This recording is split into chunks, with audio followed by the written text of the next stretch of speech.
Jangan lupa subscribe YouTube channel Metro TV News dan jangan lupa nyalakan notifikasinya.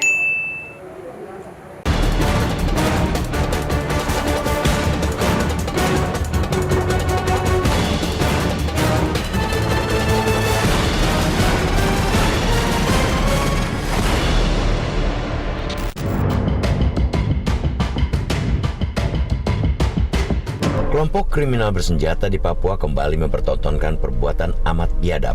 KKB menyerang warga sipil di Kabupaten Duga dan menyebabkan 10 orang tewas dan 2 lainnya luka-luka. Perbuatan para pelaku pada Sabtu 16 Juli itu merupakan kejahatan luar biasa. Tragedi keji itu harus diusut tuntas untuk penegakan hukum. Para pelaku secepatnya ditangkap dan diseret ke pengadilan untuk mendapatkan hukuman yang setimpal. Hanya penegakan hukum yang menjerakan dapat menghentikan tabiat biadab KKB. Kiranya aparat penegak hukum bergerak cepat dan tepat dengan melakukan tindakan terukur untuk menangkap mereka yang pantas dicap sebagai teroris. Aparat penegak hukum mesti memperlihatkan kemauan yang kuat, sangat kuat untuk menghentikan kejahatan KKB yang terus berulang. Sepanjang tahun ini, hingga 16 Juli 2022 telah terjadi 45 serangan oleh KKB di berbagai daerah di Papua. Serangan itu mengakibatkan jatuhnya korban, baik dari warga sipil, aparat maupun KKB. Tercatat ada 26 warga sipil meninggal dan 26 orang terluka. Dari TNI, 7 prajurit tewas dan 12 orang terluka. Begitu pula dari Polri, terdapat 1 personel tewas dan 2 orang terluka. Sementara dari pihak KKB, korban tewas mencapai 3 orang. Provokasi yang dilakukan KKB jangan sampai menggoda pemerintah pusat untuk mengubah pendekatan terhadap Papua.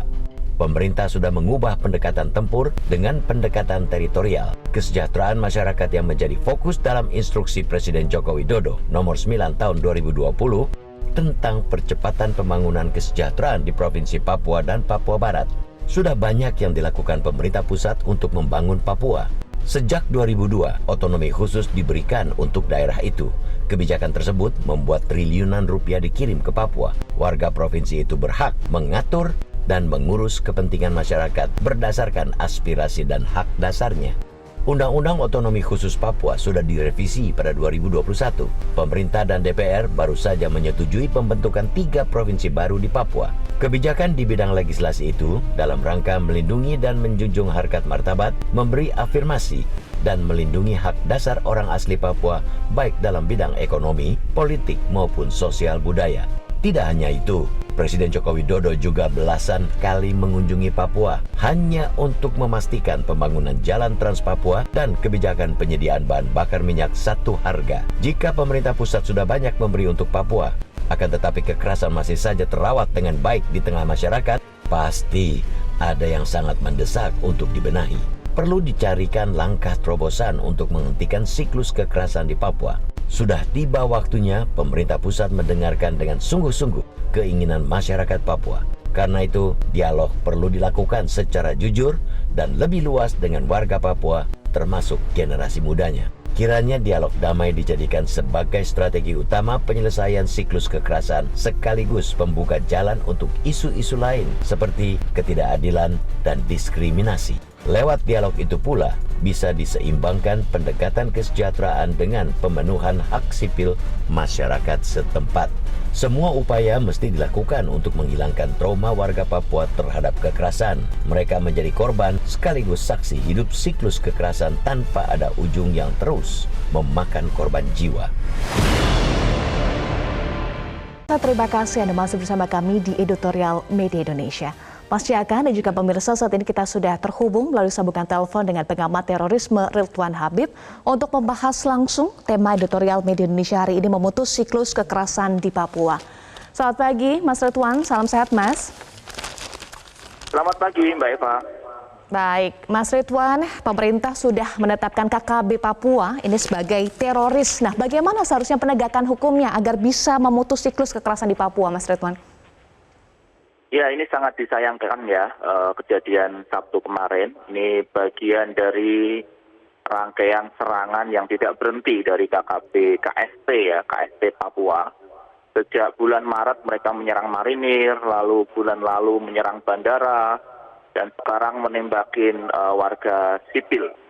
Saya kira pemerintah perlu mempertimbangkan operasi semi militer terbatas ya. Karena selama ini pendekatan lunak sudah berulang kali dilakukan. Bagaimana tadi disampaikan editorial media Indonesia. Pembangunan infrastruktur sudah dilakukan, kemudian pertumbuhan ekonomi juga dimaksimalkan. Akan tetapi kelompok kecil ini, sekitar 50-60 orang ini tetap saja mengganggu keamanan dan kenyamanan warga di Papua. Jadi saya kira sudah saatnya ada pemikiran baru untuk melakukan semacam strategi operasi semi militer terbatas kepada mereka ya. Selain operasi semi militer terbatas, bagaimana dengan penegakan hukum untuk para anggotanya? Apakah bisa ditangkap kemudian diadili di persidangan, Mas Ridwan? Ya selama ini kan dilakukan itu Mbak Eva dengan operasi Damai Kartens namanya, itu operasi gabungan Polri, Mabes Polri, Polda Papua dan juga perbantuan dari TNI setempat. Akan tetapi kan selama ini prosesnya juga tidak ideal ya, belum ideal. Dan walaupun Panglima TNI Jenderal Andika Perkasa sudah mencoba pendekatan selunak mungkin dengan misalnya menguatkan teritorial, menguatkan Korem, menguatkan Babinsa untuk mendekati masyarakat. Ternyata kan mereka tetap saja melakukan serangan seperti ini. Ini berarti bukan di... Baik, sebetulnya itu sudah dilakukan tetapi prosesnya Baik, Mas Ridwan. Ya, Mas Ridwan. Ya, nampaknya jaringan komunikasi kami terputus dengan pengamat terorisme atau pengamat terorisme Mas Ridwan Habib. Terima kasih Mas Ridwan sudah bergabung bersama kami di Editorial Media Indonesia. Masyarakat, tadi kita sudah simak tanggapan dari Mas Ridwan. Operasi semi militer terbatas harusnya dilakukan untuk mengatasi atau memutus siklus kekerasan di Papua. Ya, saya pikir ini salah satu opsi ya, karena kalau kita lihat perkembangannya ketika ada perubahan pendekatan, kalau di bawah Pak Andika sama Kasat, Pak Dudung itu kan ingin mengedepankan pendekatan yang lunak ya. Bahkan Pak Dudung menganggap bahwa KKB itu pernah mengatakan KKB itu saudara kita. Waktu itu kan menjadi kontroversi, kemudian juga dijawab oleh Pak Mahfud MD, Menko Polkam, bahwa yang saudara kita itu orang Papua, bukan KKB. Karena memang KKB itu faktanya dia ingin memisahkan diri dari negara kita. Jadi bukan hanya teroris, tapi seharusnya separatis. Iya, betul. Mereka berkali-kali tidak bersedia untuk diajak berdamai. Tidak mau diajak untuk berdialog dengan syarat mereka hanya pokoknya ingin militer itu keluar dari Papua, aparat keamanan keluar dari Papua, dan ini pandangan mereka itu ya pandangan untuk sudah memisahkan diri sebenarnya kan. Dan ini yang harus betul-betul menjadi perhatian serius. Dan yang sangat kita sayangkan, mereka belakangan itu semakin sering menjadikan masyarakat sipil, orang-orang sipil sebagai sasaran. 26 warga sipil meninggal, betul, 26 orang terluka, 7 prajurit TNI meninggal, 12 terluka, Polri 1 personel tewas dan 2 luka. Ini miris sekali. Itu baru tahun ini ya. Tahun lalu kita lebih ada kejadian yang tidak kalah tragis ketika ada seorang bidan dengan suaminya dibantai, ketika ada seorang guru yang dia dengan kesungguhan hati bersedia mendidik anak-anak di pedalaman juga dibantai. Itu kan sebuah pelanggaran kemanusiaan yang luar biasa. Kalau tadi Mas Ridwan mengusulkan ada operasi khusus terbatas, saya pikir ya sudah bisa diambil solusi itu. Tapi persoalannya adalah ketika ada operasi khusus itu kan mereka selalu dikampanyekan ke luar negeri bahwa ada operasi militer di Papua segala macam. Itu yang selama ini dicoba dihindari oleh pemerintah. Tapi saya pikir dengan kejadian-kejadian mereka membantai masyarakat sipil, sudah saatnya kita juga mengkampanyekan ke dunia internasional bahwa ya mereka itu teroris, mereka tidak peduli sisi hak asasi manusia, masyarakat sipil, orang-orang biasa yang tidak bersalah, yang justru ingin membantu membangun masyarakat Papua, itu juga mereka bunuh, mereka serang, mereka melakukan upaya-upaya membabi buta. Saya pikir hal-hal seperti ini juga bisa digaungkan ke dunia internasional, ke negara-negara utama yang selama ini selalu mempersoalkan situasi di Papua seperti Vanuatu misalnya, mereka harus sadar siapa sebenarnya KKB itu, siapa sebenarnya mereka yang menggunakan segala cara, tidak peduli dengan HAM, tidak peduli dengan hak warga sipil, dan dunia juga harus tahu fakta yang sebenarnya terjadi di Papua. Kenapa sekarang atau saat ini belum semua negara tahu, dunia internasional tahu betapa kejamnya, betapa kejinya KKB? Ya sebenarnya mereka tahu, tetapi karena ini kan persoalan politik ya, dan kalau kita lihat sebenarnya juga tidak terlalu banyak juga negara-negara yang masih mempersoalkan eksistensi Papua di NKRI. Paling gencar belakangan ini kan cuma Vanuatu, negara yang sangat kecil di Pasifik. Kalau di negara-negara besar kayak Australia yang selama ini, yang sebelumnya juga dalam tanda kutip agak mempersoalkan, kan sudah berkali-kali juga menegaskan pada Papua itu bagian dari NKRI. Begitu juga Amerika, begitu juga negara-negara Eropa. Jadi sebenarnya modal internasional kita sudah cukup kuat untuk melakukan tindakan-tindakan yang terukur lah di Papua. Kalau KKB semakin gencar melakukan serangan terhadap masyarakat sipil, ya kita semestinya juga semakin tegas untuk menghentikan serangan-serangan itu. Ya, semakin tegas untuk menghentikan serangan-serangan itu. Kita akan bahas lagi usai jeda, Mas Jaka. Pemirsa tetaplah bersama kami di Editorial Media Indonesia.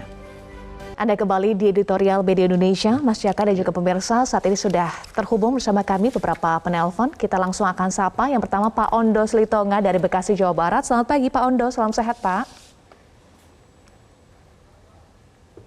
Pak Ondo. Ya, apakah sudah terhubung Pak Ondo Slitonga dari Bekasi, Jawa Barat? Baik, kita masih mencoba. Pak Ondo, sudah dengar?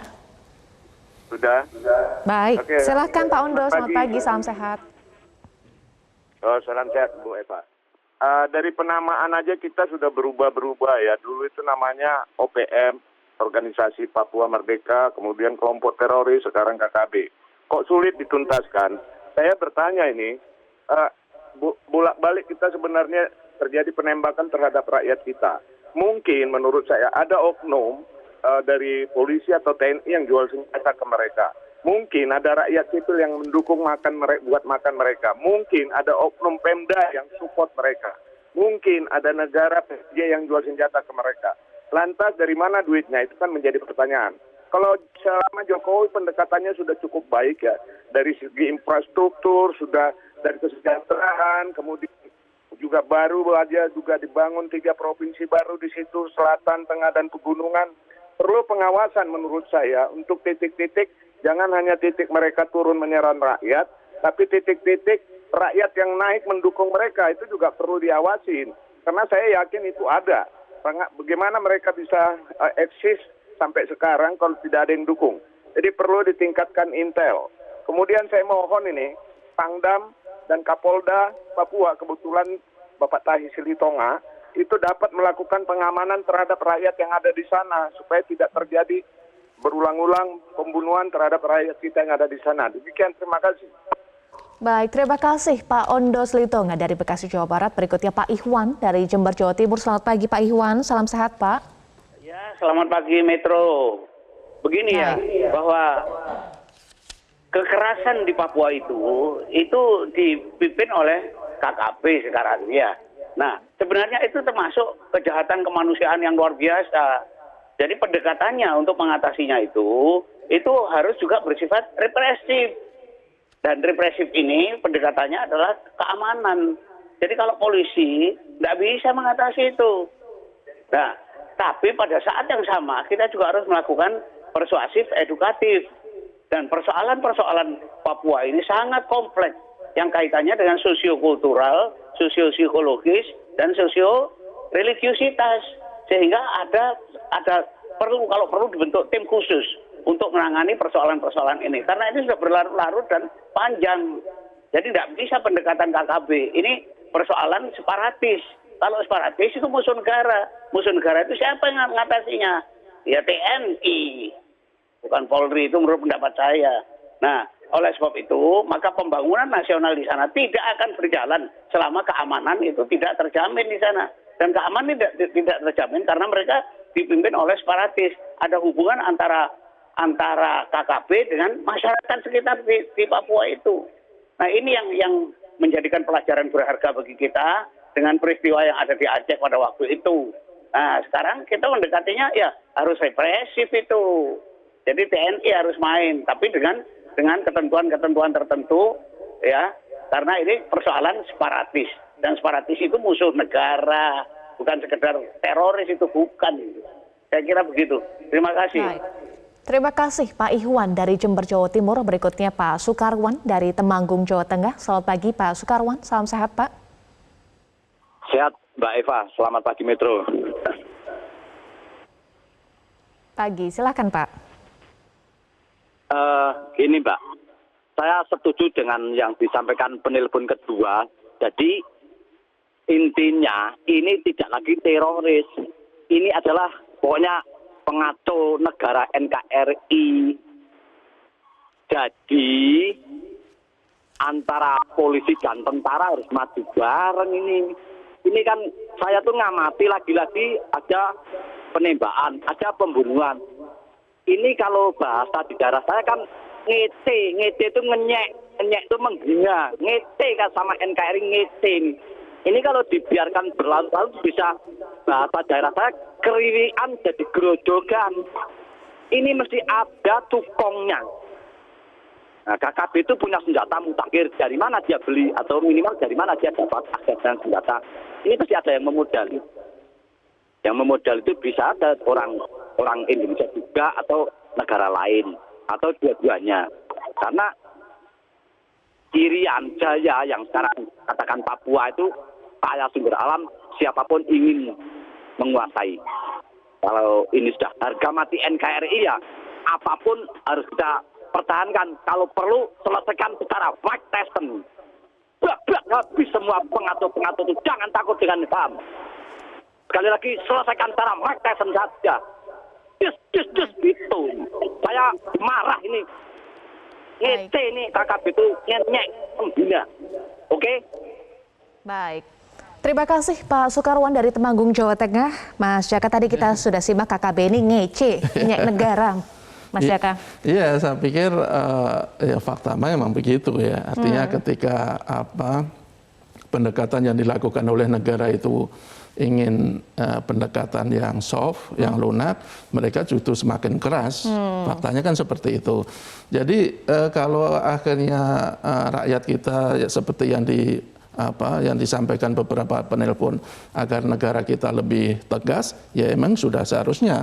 Tetapi kita saya pikir juga tidak boleh terlalu represif ya, karena sejarah menunjukkan bahwa sejak selama dilakukan pendekatan militer itu juga tidak menghasilkan yang seperti yang kita harapkan. Justru perlawanan dari KKB semakin keras, bahkan perlawanan juga dari masyarakat Papua. Mereka tidak ingin menjadi daerah mereka menjadi daerah operasi militer, dan itu yang mulai disadari oleh pemerintah terutama sejak di era reformasi. Mereka ingin memadukan pendekatan kesejahteraan dan pendekatan pengamanan, dan saya pikir itu harus betul-betul kita pakai dua pendekatan itu, tetapi ketegasan terhadap para pengacau, terhadap para KKB, terhadap para teroris betul-betul ditingkatkan. Betul. Nah, ini yang juga jadi pertanyaan publik. Sebetulnya dari mana sih senjatanya? Dari mana sih duitnya? Siapa sebetulnya yang mendukung mereka? Iya, sebenarnya bukan mungkin lagi tadi yang disampaikan Pak Ondo ya, bahwa ya ada juga dari aparat keamanan yang menyuplai senjata kepada KKB. Udah beberapa kali diungkap, ditangkap. Ada juga anggota TNI atau polisi yang desersi kemudian membawa senjata, kemudian bergabung dengan KKB. Ada juga anggota TNI, anggota polisi yang menjual amunisi kepada KKB. Bahkan tidak hanya dia, bahwa ada indikasi kuat beberapa elit Papua juga memanfaatkan KKB. Ada sebuah penjelasan dari salah satu pejabat kita yang mungkin tidak perlu kita ungkap di sini. Ketika negara akan menangkap mereka dalam kasus korupsi misalnya, mereka menggunakan KGB sebagai tawar-menawar agar mereka tidak diusut. Itu fakta, meskipun tidak ungkap secara publik. Jadi sebenarnya KGB sebenarnya tidak berdiri sendiri. Mereka adalah kelompok yang terkait dengan banyak masalah, dengan banyak pihak, dan pemerintah harus betul-betul serius, komprehensif dalam menangani persoalan ini. Apakah juga bisa dengan adanya pembentukan tim khusus? Nanti kita akan bahas usai jeda. Pemirsa tetaplah bersama kami di Editorial Media Indonesia. Di Editorial Media Indonesia, Mas Jaka, yang menjadi pertanyaan publik juga sebetulnya apa tujuan dari KKB yang disebut tadi oleh beberapa penelpon ini pengacau negara? Apakah serta-merta hanya ingin memberikan aksi-aksi teror atau sebetulnya lebih daripada itu untuk memisahkan diri? Iya, kalau kan sebenarnya banyak kelompok ya. Ada banyak kelompok yang kita sebut KKB. Ada yang sebagian ingin memisahkan diri, ada yang sebagian hanya ingin mengacaukan keamanan. Tetapi kalau kita lihat beberapa di antara mereka sudah mulai sadar dan bergabung dengan NKRI. Tetapi apapun tujuan mereka sebenarnya itu kita tidak boleh membiarkan aksi-aksi mereka terus berkelanjutan. Kita tidak mungkin membiarkan masyarakat kita di sana hidup dalam ketakutan, dalam teror. Dan saya pikir kalau tadi ada usulan ada operasi khusus terbatas, ya dalam situasi yang semakin mendesak ini tidak ada salahnya untuk diambil ya. Tetapi harus kita ingatkan juga bahwa akar masalahnya itu harus betul-betul bisa ditangani. Akar masalahnya apa saja? Ya, sebenarnya kan kesejahteraan. Nah, kesejahteraan meskipun masyarakat mereka itu sebagian hidup di pedalaman, ya mereka juga butuh kesejahteraan versi mereka, bukan versi pusat. Tetapi pemerintah sudah berupaya dengan membangun dari pinggiran, memperhatikan. Betul, tetapi kan dana otsus segala macam itu kan diyakini tidak diterima mereka yang semestinya berhak. Banyak sekali kasus-kasus korupsi, bahkan pernah kalau tidak salah Menko Polhukam Pak Mahfud itu mengatakan ada 10 korupsi besar di sana. Artinya ya sebenarnya begitu besar dana yang diberikan oleh pusat itu belum bisa optimal untuk meyakinkan masyarakat Papua bahwa mereka betul-betul bagian dari negara kita, ya karena salah satunya karena permainan kotor elit-elit baik karena yang ada di Papua, praktik korupsi itu betul, baik yang di Papua juga elit-elit yang mungkin ada di pusat. Saya pikir ini tidak boleh dibiarkan berlarut-larut. Bahkan juga kita mestinya juga pemerintah betul-betul bisa meluruskan narasi-narasi yang bengkok selama ini sehingga membuat masyarakat Papua, sebagian masyarakat Papua lebih percaya kepada KKB. Salah satunya misalnya begini, selama ini kan ada narasi bahwa pajak yang diberikan Papua kepada pusat itu gila-gilaan. Padahal faktanya apa yang disetorkan Papua ke pusat dan jumlah yang disumbangkan pusat ke Papua itu jauh lebih kecil. Sekitar tahun 2000 atau 2001 pajak dari Papua itu sekitar 10 triliun. Tetapi yang disumbangkan oleh pusat ke Papua itu sekitar 40 triliun. Itu yang selama ini mungkin ada salah pengertian atau mungkin disengaja sehingga ada narasi-narasi bahwa pemerintah pusat itu bisanya cuma hanya mengeruk kekayaan alam. Narasi-narasi yang bengkok ini harus diluruskan lewat dialog-dialog yang dilakukan, sebetulnya juga sudah dilakukan dialog-dialog dengan pemerintah dan juga tokoh-tokoh Papua, tetapi belum berhasil. Tadi Mas Jaka juga sudah singgung ada pemberian otonomi khusus, tetapi sayangnya ada pihak-pihak yang memanfaatkan, yang menyelewengkan hingga ada korupsi. Itu sebetulnya sudah dilakukan. Jadi sekarang apa yang harus dilakukan supaya betul-betul selesai masalahnya, Mas Jaka? Akarnya soal kesejahteraan ini harus diluruskan, harus diatasi segera. Tetapi langkah konkretnya supaya tidak ada lagi korban, Mas Jaka? Ya, saya pikir tidak mudah ya. Artinya kita tidak bisa menyelesaikan persoalan ini dalam waktu yang cepat karena persoalannya sudah betul-betul mengakar puluhan tahun bahkan belasan tahun sejak 69.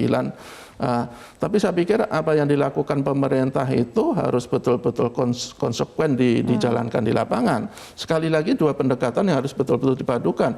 Pendekatan lunak, pendekatan keras. Pendekatan lunak soal kesejahteraan kita tidak boleh surut untuk tetap mensejahterakan saudara-saudara kita di Papua meskipun hasilnya selama ini masih belum optimal.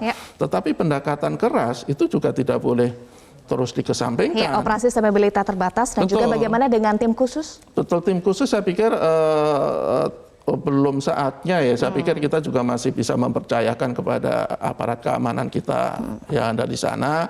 Kita juga masih bisa berharap dengan apa yang dilakukan oleh TNI, pendekatan baru yang dilakukan oleh Pak Andika, Pak Dudung. Tetapi kita sebagai masyarakat, termasuk tadi yang diinginkan oleh para penelpon, ya kita jangan lagi terlalu lunak untuk menghadapi mereka. Karena faktanya meskipun kita berusaha untuk menganggap bahwa mereka saudara-saudara kita, ya mereka tidak menganggap kita sebagai saudara. Apalah artinya kita menganggap orang lain saudara, tetapi orang lain tidak mau kita anggap sebagai saudara. Jadi saya pikir kita tidak ingin lagi ada kekerasan. Tentu saja yang perlu kita tekankan bahwa aparat keamanan harus bisa benar-benar bisa melindungi warga sipil di sana. Betul. Ya. Bagaimana dengan ibu, bagaimana dengan anak-anak yang trauma saat ini? Meskipun kita juga tidak bisa memungkiri bahwa situasi sana itu juga sulit karena mereka biasanya yang menjadi korban itu kan yang berada di pedalaman, yang sulit dijangkau. Tapi saya pikir ini bukan sebuah alasan bagi aparat kita untuk melindungi. Tugas negara adalah melindungi rakyatnya. Dimanapun mereka berada, dalam situasi apapun mereka mengalami situasi yang mesti dihadapi. Ya, jangan terlalu lunak, harus tegas tapi terukur agar kedamaian dan kesejahteraan tercapai di Papua. Terima kasih Mas Jaka sudah bergabung bersama kami di Editorial Media Indonesia. Salam sehat selalu, Mas Jaka. Pemirsa, kiranya dialog damai dijadikan sebagai strategi utama penyelesaian siklus kekerasan sekaligus pembuka jalan untuk isu-isu lain seperti ketidakadilan dan diskriminasi. Lewat dialog itu pula bisa diseimbangkan pendekatan kesejahteraan dengan pemenuhan hak sipil masyarakat setempat. Semua upaya mesti dilakukan untuk menghilangkan trauma warga Papua terhadap kekerasan. Mereka menjadi korban sekaligus saksi hidup siklus kekerasan tanpa ada ujung yang terus memakan korban jiwa. Pemirsa, kami selalu ingatkan Anda tetap gunakan masker, patuhi protokol kesehatan dan kurangi mobilitas. Terima kasih sudah menyaksikan Editorial Media Indonesia. Saya Eva Wondol, sampai jumpa dan salam sehat.